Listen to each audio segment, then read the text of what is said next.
Ladies and gentlemen, hello and welcome to today's conference. Please note that all lines are on listen-only mode, and there will be a question and answer session at the end of the presentation. For any assistance you may require, please press *0 to speak to an operator. And now, to start off our conference, I would like to welcome and turn the call over to Ms. Jennifer Sizemore with ASMC. Go ahead, please. Hi, everybody. Thank you for joining us today. Just a few reminders before we get started. The point of contact for each line has been emailed a certificate of training, which may be handed out once the call is completed. The way to figure your CPE is 1 CPE for every 50 minutes of this session. And now, without further ado, I'd like to introduce to you Mr. Bill Arnold, who will be giving our presentation today and who will make a self-introduction. Bill? Well, good afternoon, everyone. Thanks for joining us this afternoon. Just in way of short introduction on my background, I am a retired civil servant. Spent 34 years, all of it with the Department of Defense, most all of that in financial management. Active duty Army, over 20 years as a civilian with the Air Force, and then 8 years with DFAS to end my career.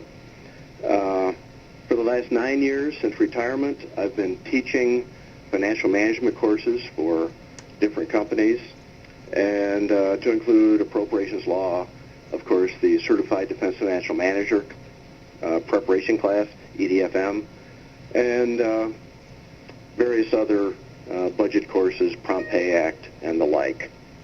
I have published a few books, and one of them happens to be on the Antideficiency Act. So I'll give you an opportunity to run out and buy that at the end of the conference here. So I'm assuming everyone has their charts, so I'm just going to get right into it. We have up to 90 minutes available for this conference. I expect my presentation to last about 45 minutes, leaving plenty of time for Q&A at the end. So if you will go to Chart 2, the agenda, we'll get going. The Anti-Deficiency Act has been getting increased attention lately, so learning more about it is in everyone's best interest. This afternoon, I will present a short overview of the ADA, its history, major provisions, some other provisions such as augmentation and indemnification, and the relationship between the Anti-Deficiency Act and the purpose and time statutes. Chart 3, also agenda. Then we will look at the ADA violations reported to the GAO during the period 2005 through 2009. Prior to 2005, there was no central repository of ADA violations government-wide. The only way to get information about them was to ask each agency for its information, which it might or might not release to you.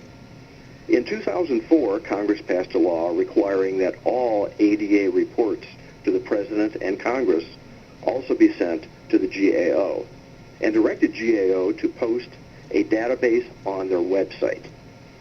So we will look at the size and nature of the violations that were reported, which agencies were responsible, and what discipline was taken against the people found responsible for those violations. Next, we'll look at about 20 examples of violations to demonstrate the many ways that agencies have violated the ADA, with the purpose being that you can avoid some violations by making sure you don't repeat someone else's past mistake. And finally, I'll give you several specific strategies to help prevent ADA violations in your particular activity. Chart 4, the history of ADA. Congress passed the Anti-Deficiency Act to exert the power of the purse granted to it by the Constitution.